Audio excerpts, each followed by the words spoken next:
Vous savez que dans toutes les démocraties, dans tous les pays riches, le 1% des plus riches a vu son revenu augmenter plus vite que le reste de la population ces 30 dernières années. Alors ça a été de manière très forte dans les pays libéraux, le Royaume-Uni et les États-Unis. Alors on nous dit en France c'est pas pareil, mais en France c'est pareil. Des travaux très sérieux ces dernières années, notamment de Thomas Piketty, ont montré que même en France, les 1% ont vu leur revenu moyen augmenter beaucoup plus vite ces 30 dernières années que le reste de la population. Les 1% les plus riches ont vu leur revenu moyen augmenter de 100%. Quand le reste de la population n'a vu son revenu moyen augmenter que de 25%. Donc ce qui se passe ces 30 dernières années, c'est que les riches, le 1%, s'enrichissent beaucoup plus rapidement que le reste de la population, ce qui n'était pas le cas pendant les 30 glorieuses.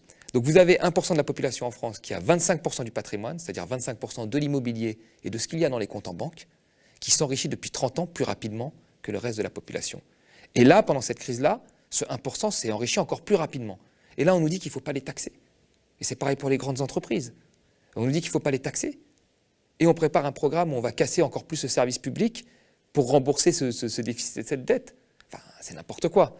Normalement, le bon sens voudrait que l'on taxe. Il ne s'agit pas d'exproprier, il s'agit de taxer les plus hauts revenus pour qu'ils contribuent, au même titre que la majorité de la population, au remboursement, à la réduction des déficits, au remboursement de la dette s'il y a lieu de la rembourser, parce que ça c'est une autre question. Ce qui est dingue, c'est que dans les esprits, il y a quand même cette petite musique qui s'est imposée au fur et à mesure des années, même chez les classes moyennes, de se dire qu'on taxait trop les riches, que c'était un pays qui taxait trop les riches. Or, comme je vous l'ai dit, là, le revenu de ces 1% a augmenté bien plus vite. Ils se sont enrichis beaucoup plus rapidement que le reste de la population qui n'a rien, alors qu'eux, ils ont 25% du patrimoine.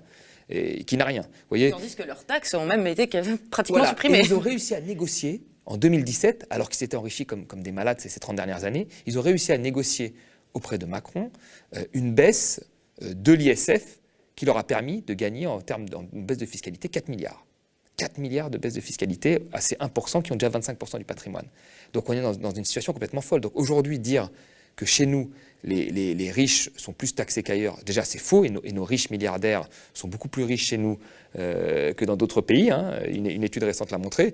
Et puis après, c'est vrai que d'un point de vue concret, si à un moment on ne se met pas au niveau de l'Union européenne à dénoncer, parce qu'on a un marché unique avec une liberté de mouvement des capitaux, c'est inscrit et c'était soi-disant génial, mais dans ce marché unique, nous avons plusieurs paradis fiscaux que nous ne reconnaissons pas comme des paradis fiscaux, nous disons que c'est des partenaires, alors qu'ils pratiquent de la baisse de la fiscalité pour siphonner les recettes de leurs voisins. Le Luxembourg, par exemple, l'Irlande, et j'en passe et des meilleurs. Et tant qu'on n'aura pas dénoncé ça, eh ben vous aurez une partie des familles riches qui partiront. C'est le cas des familles très riches, dont on a vu que 2 tiers étaient partis à l'étranger. Mais globalement, ce qu'il faut quand même rappeler, c'est contrairement au fantasme qu'il y a sur l'ISF, c'était 500 personnes qui partaient par an.